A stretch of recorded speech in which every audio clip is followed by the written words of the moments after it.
सियानंद जी, राज्य के उप महासचिव श्री सतीश सेठी जी, हमारे राज्य के सचिव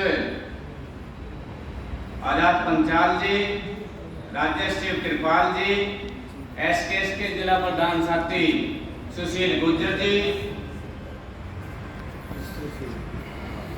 जिला एवं ब्लॉक के पदाधिकारी एवं उपस्थित साथी, पहले तो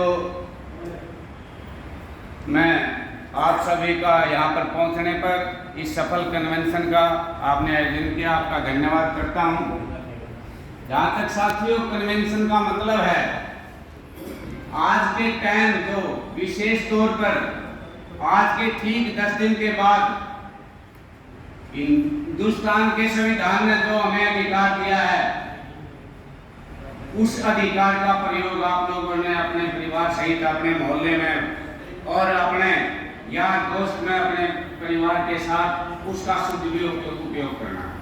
वैसे तो हर 5 साल के बाद आप करते हैं, लेकिन अब की बार का जो ये वोट देने का अधिकार का सदुपयोग का मतलब है, आप लोगों ने इस 10 साल के शासन में इस बीजेपी सरकार की तानाशाही आपने खूब झेली है।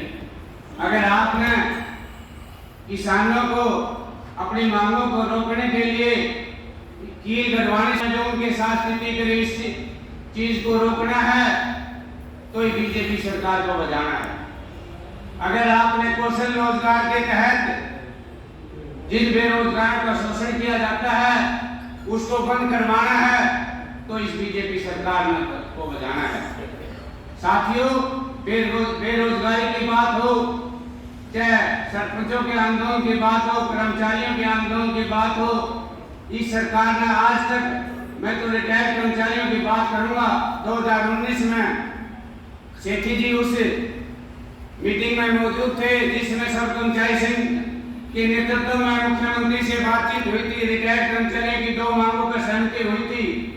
70 साल की आयु के ऊपर 20% की बढ़ोतरी और सिर्फ रिटायरियों को मेडिकल की कैश सुविधा के ऊपर मिनिस्ट्री जारी कर दी थी। साथियों, उस तत्कालीन सरकार में कहते हैं अभिमन्यु वित्त मंत्री होते थे, उस जब फाइल उनके पास गई तो हमारे स्टेट के नेताओं के पास आया 6 महीने बाद है कि सरकार इस के पास बजट नहीं है, हम इसे को लागू नहीं कर सकते।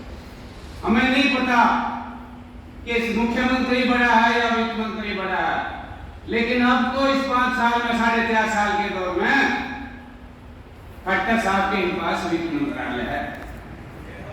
अगर खट्टर साहब की नीयत साफ हो, उसने अपने बुजुर्गों का अपने वरिष्ठ नागरिक को सम्मान देने की बात हो, या अपनी बात को जिस बात में उन्होंने सहमति जताई थी उसको लागू करने की बात अगर वो करते तो अब तो कर ही देते।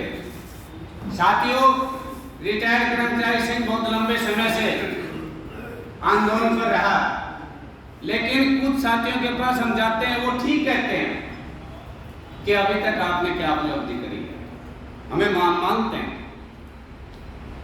इस तानाशाह सरकार के बीच में हम फंसे हैं। लेकिन मैं एक बात गारंटी से कहता हूं, अगर आपका संगठन ब्लॉक में, जिले में, स्टेट में, राज्य इंडिया में खड़ा हुआ है तो आपकी पेंशन बची है नहीं। वरना ये देश का जो प्रधानमंत्री कहता है एक देश एक कानून, अगर पुरानी पेंशन लागू नहीं तो ये नई पेंशन स्कीम रही तो पुरानी पेंशन आप लोगों को भी नहीं मिलेगी। साथियों, पीएफ बिल तैयार कर रहे हैं, अब के बारे में बीजेपी वाले बना दियो तो डेट ऑफ डेथ, मैं तो डेट ऑफ डेथ कहता हूं, जिसको ये पता हो जाएगा कि 65 साल के ऊपर के बाद पेंशन नहीं मिलेगी या 70 साल के बाद पेंशन नहीं मिलेगी, ऑटोमेटिकली डिमोरलाइज होकर आदमी खत्म हो जाएगा।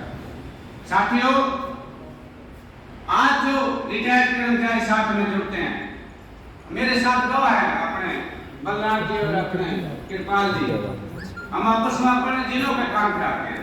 एक काम के लिए 6 महीने लगे, जबकि मेरे घर 20 बार ये गए, 5-4 बार मैं गया। ऐसी स्थिति मैं पानीपत की बता देता हूँ।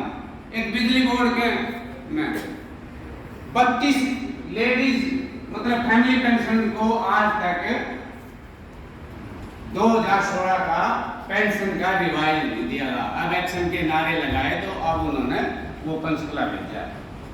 साथियों, 2000 जनवरी 2020 से जुलाई 2021 के अंदर जो 24 आदमी उस दफ्तर से रिटायर हुए उनको लीव एनकैशमेंट और ग्रेजुएटी को 11% दिए का लाभ नहीं दिया गया।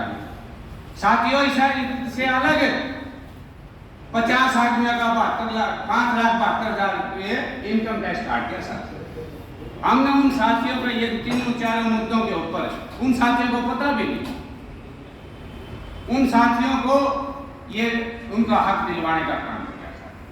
जहां तक साथियों साथी अपना भगवान जी बता रहे थे, चाहे कॉम्पिटिशन की बात है या 30 जून और 31 दिसंबर की बात है, मेरा तो सतीश सेठ जी बैठे हैं, मैं तो अपने राज्य कमेटी से